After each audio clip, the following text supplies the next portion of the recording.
নমস্কার। শ্রী শ্রী লাইচন্ডী কৃষ্ণকালী মন্দির সকল ভক্তকে আমার প্রণাম।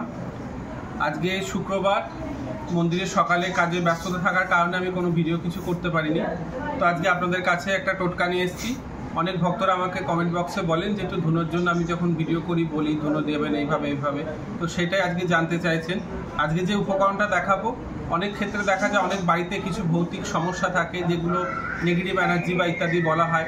সব কিছু চোখে দেখার জিনিস নয়, কিন্তু হয়তো ছোট বাচ্চা আছে, আপনার নজর লেগে যাচ্ছে, প্রায় ভয় পাচ্ছে, বা আনুষঙ্গিক এরকমই অন্যান্য কিছু অসুবিধা অনেক সময় ভৌতিকভাবে অনেক হয়। তো সেরকম সাধারণ ছোট একটা ঘরোয়া উপায় এইভাবে সবাই ব্যবহার করতে পারেন। একটা ধুনোর টোটকা আপনাদেরকে দেখাচ্ছি। যদি এই টোটকাটা বাড়িতে ব্যবহার করতে পারেন, যদি বাস্তুতে কোনো রকম নেগেটিভ এনার্জি বা ইত্যাদি থেকে থাকে, জিনিসটা সরে যাবে। তো প্রথমে দেখুন কি কি উপকরণ লাগছে। আপনারা চাইলে একটু সাদা ধুনোটা ব্যবহার করতে পারেন, প্যাকেট ধুনো। আমি এখানে ধুনো আমার বাড়ির জন্য আমি গুঁড়ো করে রেখেছি। এরকম সুন্দর করে একটু মিহিভাবে গুঁড়ো করে নেবেন। যদিও আমার এটা কচা আছে, এটা কোনো সমস্যা নয়। ধুনো নেবেন এরকম বোটা সমেত শুকনো লঙ্কা 7টা। এই যে 1 2 3 4 5 6 7টা, এরকম 7টা বোটা সমেত শুকনো লঙ্কা।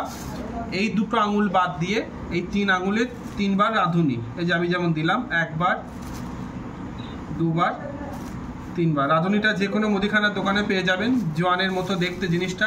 কম বেশি অনেকের মেয়েরা রান্নাঘরে তো এটা ব্যবহার করেনি। এই রাঁধুনি নেবেন, আর নেবেন 7টা তেজপাতা।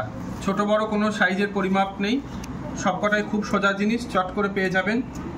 4 6 7। আর চেষ্টা করবেন জিনিসগুলো একটু নিখুঁতভাবে নিতে। তো এইরকম 1 2 3 রকম জিনিস। আর এই যে একটা কর্পূরের কোনো পরিমাপ নেই, আপনি কতটা ধুনো নিচ্ছেন তার সঙ্গে এটা নির্ভর করবে কতটা ধুনো কর্পূর দেবেন। অতিরিক্ত দিলে চোখ জ্বালা করবে, যিনি দেবেন ধুনো বাড়িতে ব্যবহার করবেন তারও অসুবিধা হতে পারে।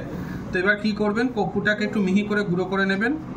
হাতে করে গুঁড়ো করলেই গুঁড়ো হয়ে যায়। যদি ট্যাবলেট কর্পূর হয় তাহলে কোনো কিছু একটা ভারী বস্তু দিয়ে গুঁড়ো করতে হবে।